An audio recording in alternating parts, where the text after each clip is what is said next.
Hello, everyone. This is Ella, and welcome to Perspectives with Ella. Today, we are going to be talking about something really interesting, which is comparing yourself to others. Now, we want to take an example of an athletic competition.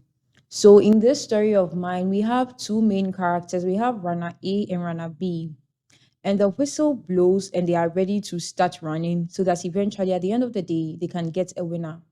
So along the lines, the whistle goes and then they start running. So runner A notices that runner B is ahead of him. So he reasons that perhaps it is the lane that runner B is on that is what is making him run faster. And so what he does is that, forsaking all the rules of the game, he moves on to runner B's lane and eventually he's able to overtake runner B. But at the end of the day, he is disqualified because according to the rules of the game, he is supposed to run in his own lane. Now, this story is very similar to many of us our lives. We often are so fixated on people's lives. We are fixated on how people are doing well, what it looks like.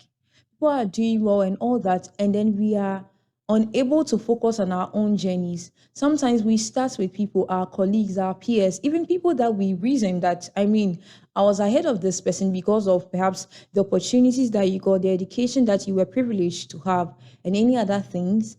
And you take a step back and you notice that it seems that these people are getting everything, they are living the good life, they're getting the opportunities, they're speaking on forums, their businesses are thriving. Many of the things that you want to see in your life that is not happening, but it looks like they have everything figured out and everything is working for them. And you reason that perhaps it is one or two steps that they took. And so without being careful or anything, you just dive right into the steps that you think they took, and then it eventually does not end you well. And then you end up saying, had I known. Had I known is a statement that you don't want to be making as often as possible because it connotes a life of mistakes, of regrets, and so many other things that is like you wasted time had I known. Now, moving on to it, even in the Bible, the writer of Hebrews says that we should run our race with patience and perseverance. Now, you want to be able to focus on your own journey without getting distracted by the journey of others.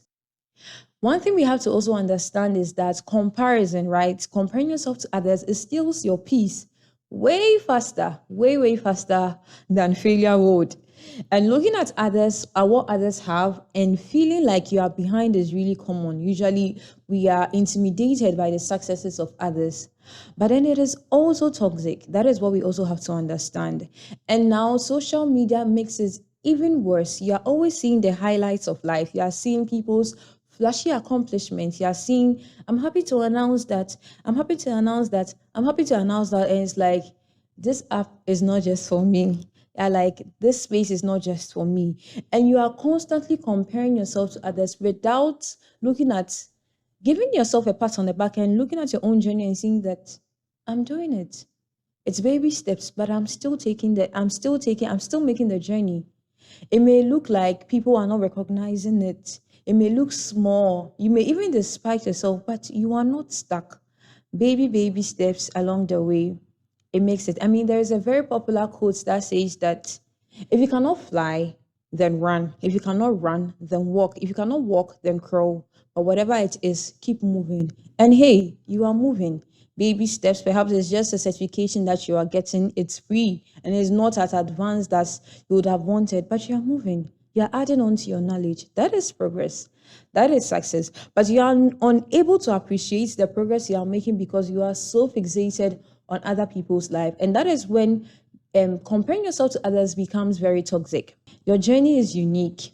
And growth isn't a competition. You are not in competition with anybody. As a matter of fact, you are just in competition with yourself to make sure that you do not live on the glories of the past, but you keep on moving forward. You keep on pushing yourself, knowing that you are doing it. Baby steps, but it's still steps. Also have to celebrate small wins. Focus on your progress, focus on your own journey, and remember that everyone's timeline is different.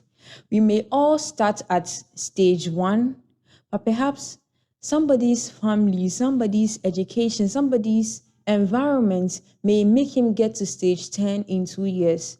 Maybe tomorrow you get to stage 10 in 10 years. But at the end of the day, It is your own journey. You owned it and your timelines. You owned it and then you are still making it. And so you also have to make sure that you are avoiding comparing yourself to your siblings, to your peers. Sometimes we are even so unfair to ourselves that you compare yourself to people who started like 5 years ahead of you. You want to start a business and you see somebody cashing out sales, he's having about 100 orders a day, and the person you didn't know that the person started 5 years ago. The person has not told you their heart aches. There are days when a month's went by and it was so quiet and so silent. You didn't look at that, but then you're just comparing that. I'm saying the same thing. Why is it that people are not getting it and all that? So we ought to give ourselves grace. Even if you started on the same path with other people, you have to know that your own timeline is different. You own your journey. Your journey is unique. And what matters is that you are focusing on effort and growth instead. And so we're going to end it here for today. And I just want to throw a question to everybody that what is one thing or what's one way you avoid comparing yourself to others? We are very interested, and perhaps your comments or how you handle things would help another person. So please do comment, please do share your thoughts, and let's keep engaging.